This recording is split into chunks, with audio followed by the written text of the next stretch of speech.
नमस्कार। इस वीडियो में देव के आचार्यत्व और उनके श्रृंगार वर्णन विषय पर मैं बातचीत करूंगा। रीतिकाल की रीतिबद्ध काव्यधारा में देव एक प्रसिद्ध और महत्वपूर्ण कवि के रूप में हमारे सामने आते हैं। लक्षण ग्रंथों की रचना और साथ ही साथ एक प्रसिद्ध सफल कवि के रूप में ख्याति प्राप्त होने के कारण इन्हें आचार्य कवि की संज्ञा से विभूषित किया गया। बताया जाता है कि देव ने अपने ग्रंथ भाव विलास की रचना तब की थी जब वे मात्र 16 वर्ष के थे। इसके अतिरिक्त जो उनके ग्रंथ प्रामाणिक हमारे पास उपलब्ध हैं, उनमें भाव विलास, अष्टयाम, राग रत्नाकर, जाति विलास, रस विलास, काव्य रसायन, राधिका विलास, नीति शतक और नखशिख, प्रेम दर्शन, वृक्ष विलास आदि प्रसिद्ध ग्रंथ हैं। देव के आचार्यत्व की यदि बात करें तो जैसा कि मैंने पहले भी बताया, उन्हें आचार्य कवि के नाम से बुलाया जाता है।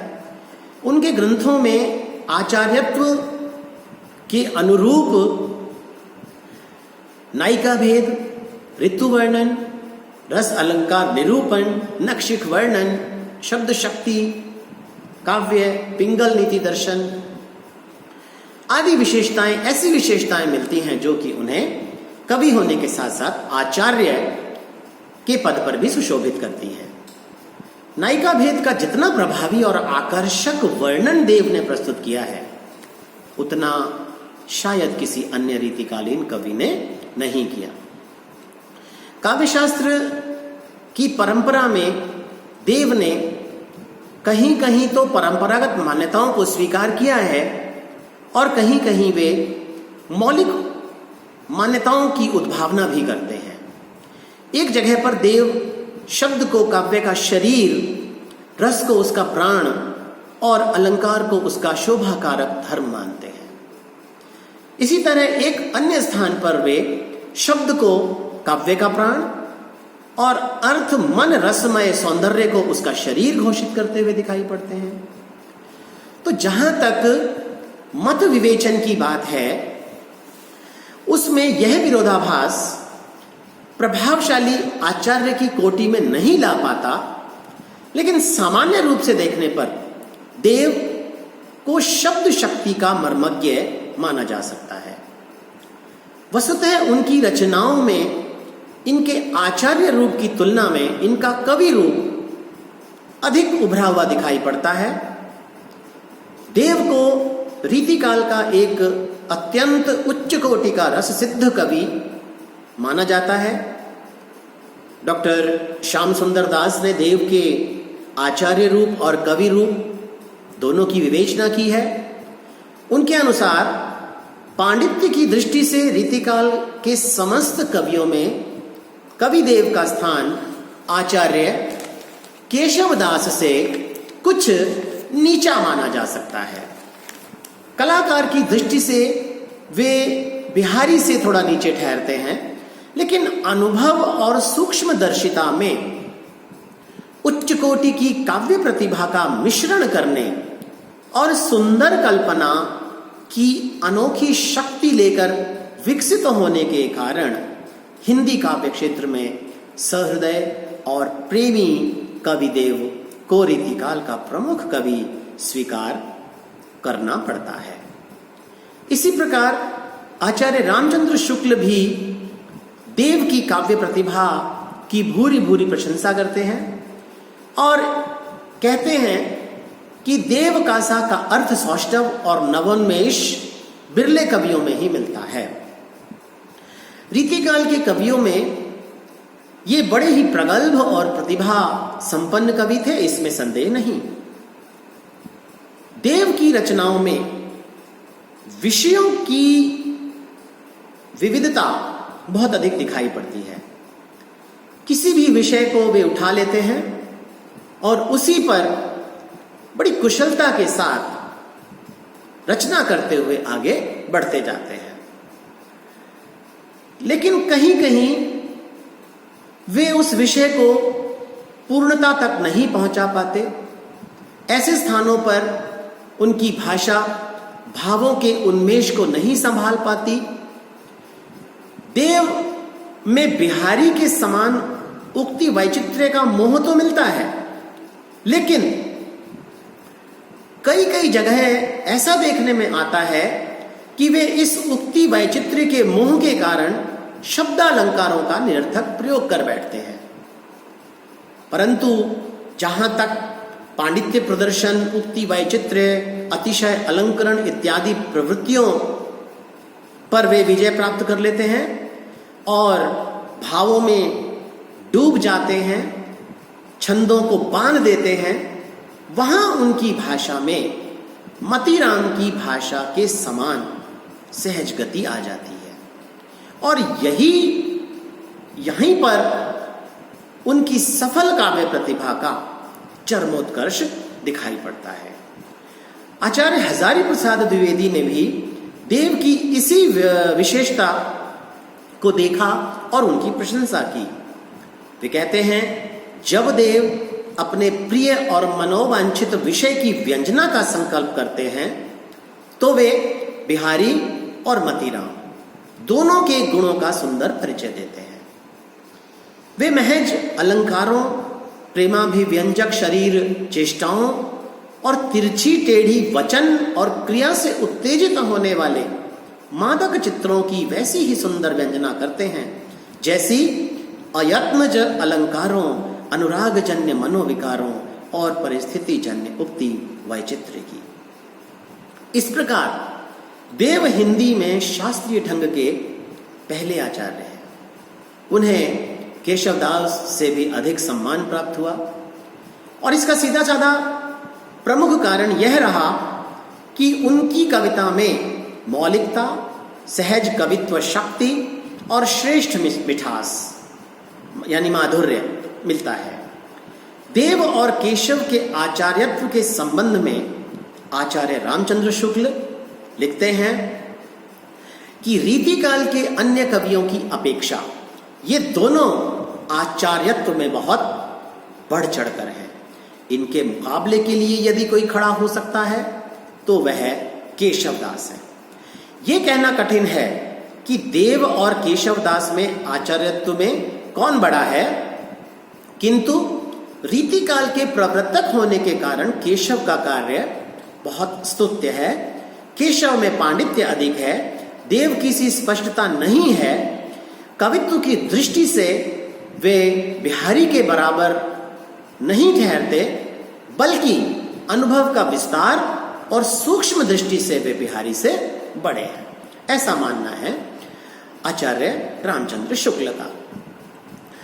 जहां तक देव की श्रृंगार वर्णन की बात करें तो इसमें कोई संदेह नहीं कि उनकी कविता के मूल में श्रृंगार भावना हमें दिखाई पड़ती है। देव की कविता में श्रृंगार रस की प्रधानता है और शांत रस के अलावा अन्य रसों का प्रायः अभाव सा ही दिखता है। उन्होंने न केवल प्रेम और श्रृंगार का शास्त्रीय निरूपण हमारे सामने प्रस्तुत किया, अपितु उत्कट प्रेम भाव की सुंदर व्यंजना भी हमारे सामने प्रस्तुत की। इनकी कविता में श्रृंगार के दोनों पक्ष, संयोग और वियोग का बड़ा मनोहारी चित्रण प्रस्तुत हुआ है। संयोग और वियोग दोनों की लेखनी में उन्होंने अपने कौशल का परिचय दिया है। संयोग श्रृंगार की यदि हम बात करें तो रीति परंपरा के अनुरूप ही नायक नायिका के पारस्परिक प्रेम को, उनके हास परिहास को, उनके रूठने मनाने को, उनकी रस चेष्टाओं के मार्मिक चित्रण प्रस्तुत करने को देव ने अपनी कविता में महत्वपूर्ण माना है। एक अनूठी रसमग्नता उनके काव्य में दिखाई पड़ती है। एक बहुत अनूठा और अद्भुत वर्णन एक कवित्व के माध्यम से मैं आपके सामने रखना चाहूंगा, जिसमें उन्होंने एक सुशील सुंदरी के लिए अपने कुल के अनुरूप आचरण और व्यवहार का वर्णन किया है। कुल की सी करनी कुलीन की सी कोमलता, सील की सी संपत्ति सुशील की सी कामिनी, दान को सो आदरु उदारताई सूर की सी, गुनी की लुनाई गुण मंती गजगामिनी, प्रीतम को सलिल शिशिर को सो धाम देव, हे उंत हसती जल दागम की दागिनी, पूना को सो चांद प्रभात को सो सूरज, सरद को सो वासरु बसंत की सी जामनी। देव ने अपनी कविता में ऐसी नायिका का वर्णन भी किया है जिसने केवल अपने प्रिय के गुणों का श्रवण किया है। वह इतने पर ही अपने तन की सुध भूल करके अपने प्रिय के प्रेम में मगन हो जाती है। उनका एक छंद आपके सामने प्रस्तुत है। जब तय कुंवर कान रावरी कला निधान, कान परी बाके कहूं सुजस कहानी सी, तब ही तय देखी देवता सी, हंसती सी खीजती सी रिझती सी रुसती रिसानी सी, छोही सी छली सी छिनी लीनी सी, छकी सी छीन जकी सी ठकी सी, लागी थकी ठहरानी सी, बींधी सी बंधी सी विषबूढ़ी सी विमोहित सी, बैठी वह बकत बिलोकत बिकानी सी। ऐसा लग रहा है केवल गुण श्रवण करने से ही वह अपने प्रिय के हाथों बिक गई हो। देव ने जो रूप सौंदर्य के चित्र खींचे हैं उनमें रूप और उपभोग की वासना के साथ प्रेम को बड़े ही प्रगाढ़ रूप में वर्णित किया है। बहुत मन को मोहित कर देने वाले और हृदय स्पर्शी चित्र उन्होंने प्रस्तुत किए हैं। एक आपके सामने प्रस्तुत है। देव मसीस बसाओ स्नेह सुभाल मृगमद बिंदु के भाख्यो, कंचुकी में चुप रहो करी चोखा लगाए लियो उर से आनी लाख्यो, लय मखतूल गहे गहने रस मूरति बंत सिगार के चाख्यो, सांवरे लाल को सांवरे रूप में नैनन को कजरा करी राख्यो। संयोग के अंतर्गत ही वे नायिका के रूठ जाने, नायक द्वारा उसे मनाने के वर्णन बड़े ही भावपूर्ण रूप से प्रस्तुत करते हैं और इससे उनका श्रृंगार वर्णन उत्तम कोटि का बन पड़ा है। संयोग के साथ साथ वियोग के मार्मिक चित्रण भी देव की कविता में दिखाई पड़ते हैं। प्रेमी प्रेमिका का आपस में बिछुड़ जाना, एक दूसरे के लिए तड़पना, एक दूसरे के लिए रोना, कल्पना, सारी अंतर्दशाओं का चित्रण बड़े मनोहर रूप में देव के काव्य में हम देखते हैं। देव उस नायिका का सजीव चित्रण प्रस्तुत कर रहे हैं जो कृष्ण के रूप सौंदर्य पर आसक्त हो गई है और जहां देखो उसे कृष्ण ही कृष्ण दिखाई पड़ते हैं। अपनी विरह दशा का वर्णन करती हुई वह कहती है, धार में धाय धसी निर्धार वह जाय फंसी उकसी न उबेरी, री अंग राय गिरी गहरी गही फेर फिरी और घिरी नहीं घेरी, देव कछु अपनो बस ना रस लालच लाल चितय भई चेरी, बेगी ही बूढ़ी गई पखियां अखियां मधुकी मखियां भई चेरी। आंखें मधुमक्खी के समान हो गई है और जैसे मधुमक्खी शहद के लालच में फंस जाती है, हाथ पांव मारती है, वैसे ही प्रेम के लालच में नायिका भी फंस गई है। स्वप्नावस्था में भी वह कृष्ण से मिलने को आतुर है। ऐसी नायिका का चित्रण सरस और मार्मिक बन पड़ा है।